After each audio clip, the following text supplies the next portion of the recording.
Bienvenue dans Écrire librement, le podcast qui explore l'envers du décor de l'écriture d'un roman quand les mots deviennent mémoire, lien et transmission.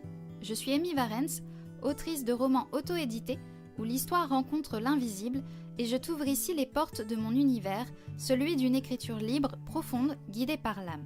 Chaque épisode est une invitation à ralentir, ressentir et écrire ce qui compte vraiment.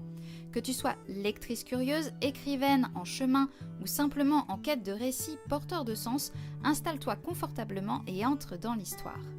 Aujourd'hui, on passe à l'étape suivante. Tu as des idées, mais comment en faire une histoire qui te ressemble vraiment ?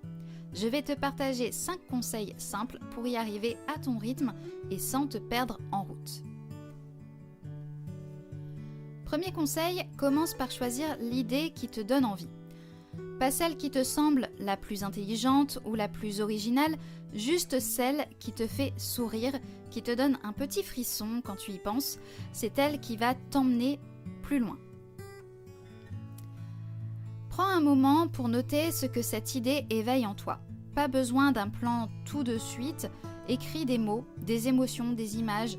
Qu'est-ce que tu ressens en pensant à cette idée ? Qu'est-ce que tu aimerais faire vivre à ton lecteur ? Ça pose les bases de ton histoire, tout en restant fidèle à toi-même. Ensuite, imagine qui va porter ton histoire, qui est ton personnage principal.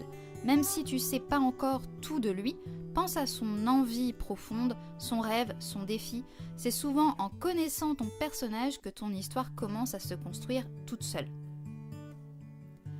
En 4e conseil, transforme ton idée en question. Par exemple, et si un musicien perdait la capacité d'entendre la musique ?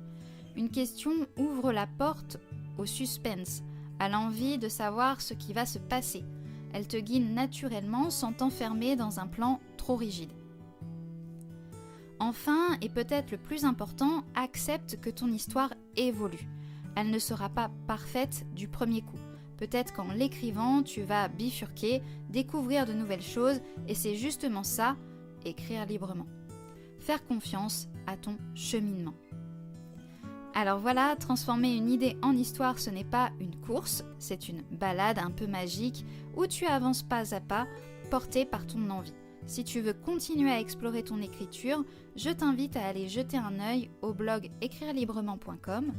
Tu y trouveras plein d'articles et d'inspiration pour écrire en toute liberté. À très vite dans le prochain épisode.